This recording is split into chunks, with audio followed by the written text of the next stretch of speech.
Today I want to talk about St. Pope John the 23rd. He was born Angelo Roncalli to a family of 13 kids. His family were sharecroppers. They took care of a vineyard, cornfield, and cattle. He was born in 1881 in the Lombardy region of Italy in a small village.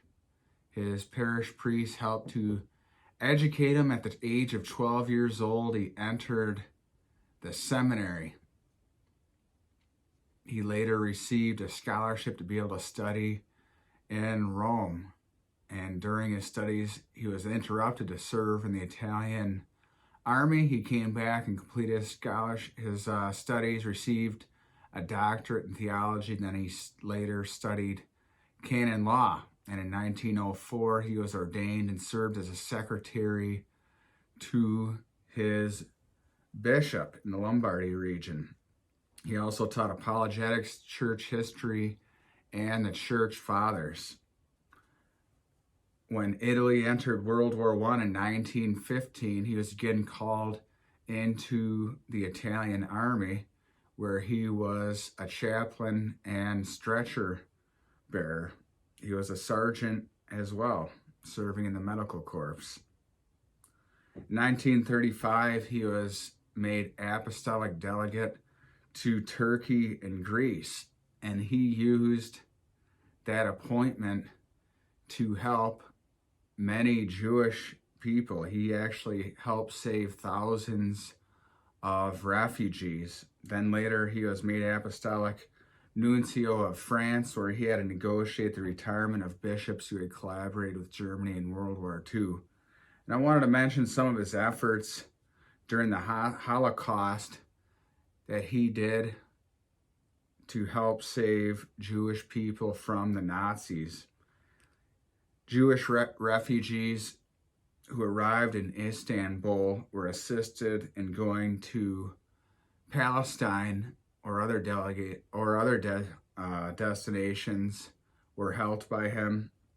He helped Jews that were in a Jasonvik concentration camp.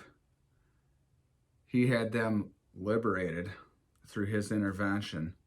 Bulgarian Jews who left Bulgaria thanks to his request of the King of Bulgaria. Romanian Jews were helped also when they left Romania through his intervention. Italian Jews were helped by the Vatican as a result of his interventions. He also helped free Jews at another concentration camp. He spared them from being deported to German death camps. In 2000, he is recognized by the United Nations for its efforts in helping thousands of Jewish people during World War II.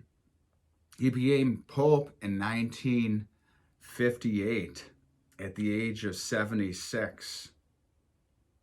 He took the name of John in honor of the beloved disciple John, and it was also because the long line of popes who were named John had short tenures as pope. He also said St. John was the name of his humble parish where he was baptized, and the name of a number of cathedrals scattered throughout Italy.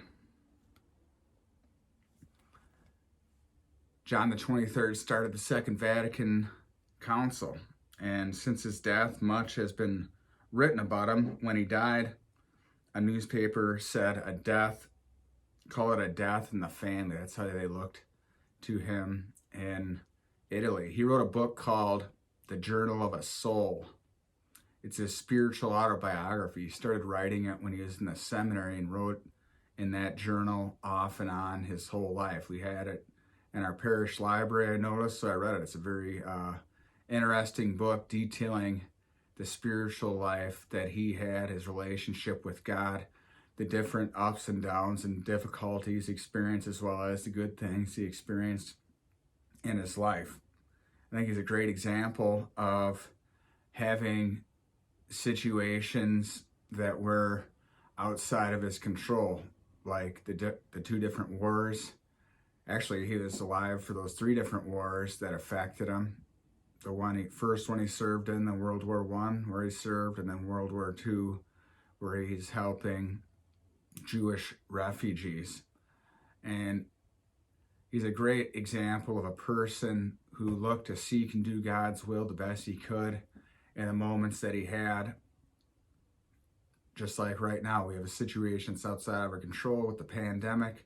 We can seek and do God's will within this pandemic, serving him however he is calling us to do. So it never hurts. Upon awakening each day, asking God, how can I serve you today? What is your will for me today? And look for different opportunities we can seek and do God's will and bring the love of Christ into our own personal life, into the lives of others in our lives. It's a great thing. We ask the Blessed Virgin Mary to please pray for us, and Pope John the 23rd to also pray for us during this time.